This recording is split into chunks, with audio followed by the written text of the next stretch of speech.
పెనలూరు నియోజకవర్గం ముప్పారాజు అని మాట్లాడుతున్నాను. మీడియా మిత్రులందరికీ హృదయపూర్వక ధన్యవాదాలు తెలియజేస్తున్నాను. ఈరోజు మనం ముఖ్యంగా మాట్లాడుకోవాల్సింది ఎవరి గురించి అంటే పేర్ని నాని.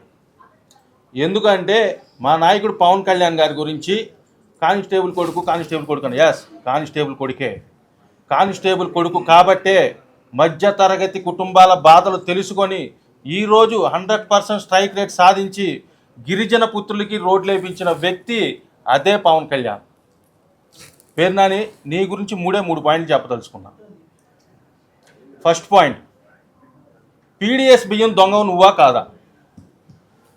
నీ కుటుంబ సభ్యుల పేరుతో గోడౌన్ ఏర్పాటు చేసి దాంట్లో దాదాపు 185 టన్నుల నుంచి 250 టన్నుల దాకా కాజేసిన వ్యక్తివి నువ్వా కాదా అని చెప్పేసి ఈ పత్రికా ముఖంగా నేను అడుగుతున్నా.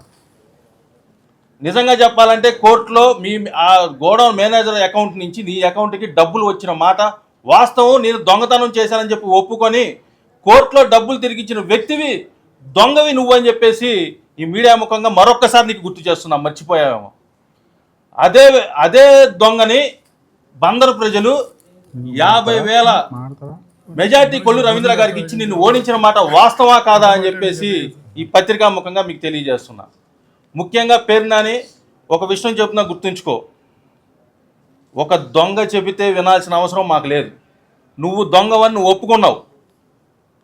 ఇంకో విషయం ఏంటంటే, ఒక ఇంట్లో సొంత ఇంట్లో అన్నదమ్ముల మధ్యనే చిన్న చిన్న పొరపచ్చాలు ఉంటాయి, కామన్, అది ఎక్కడైనా సరే. కానీ దాన్ని నువ్వు అవకాశంగా తీసుకొని మధ్యలో దూరితే కనుక ఆ ఇద్దరు అన్నదమ్ములు ఒకటయ్యి నీ కీళ్ళు ఇరుకొట్టే పరిస్థితి నువ్వు తెచ్చుకునే రోజులు చాలా దగ్గరలో ఉన్నాయి. చాలా ఎక్కువ ఇన్వాల్వ్ అవుతున్నావు నువ్వు.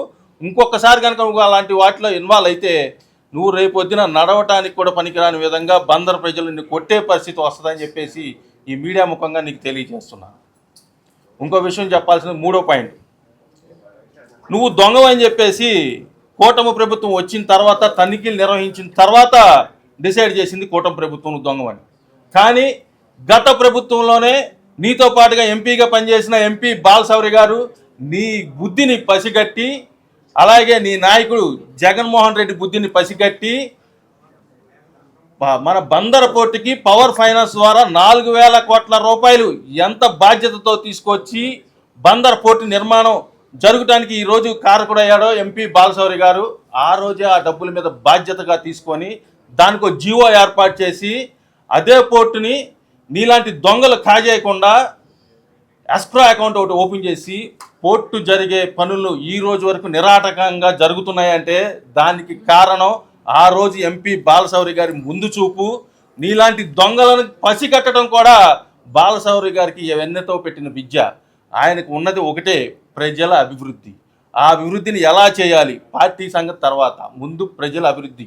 నీలాంటి దొంగ పార్టీలో ఉండి ఆ రోజు నీలాంటి దొంగల్ని ఏ రకంగా మీరు ఇబ్బంది పెడతారని చెప్పి చూసి దానికి ఒక సపరేట్ అకౌంట్ క్రియేట్ చేసి పోర్టు పనులు శరవేగంగా తీసుకొస్తున్నారంటే ఈరోజు ఆయనకు ఉన్న అనుభవం, ఈ సిఎస్ఆర్ ఫండ్స్ తీసుకొచ్చే విధానం, ఎంతోమంది వ్యాపారస్తుల దగ్గర వాళ్ళ దగ్గర నుంచి వచ్చే ఫండ్స్ను తీసుకొచ్చి మన ఆంధ్ర రాష్ట్రంలో కొన్ని కోట్ల రూపాయలు కమ్యూనిటీ హాల్స్ కావచ్చు, బర్రెల్ గ్రౌండ్స్ కావచ్చు, ఇలాంటి పేద ప్రజలకు ఉపయోగపడే విధంగా చేసే వ్యక్తి బాలశౌరి గారు.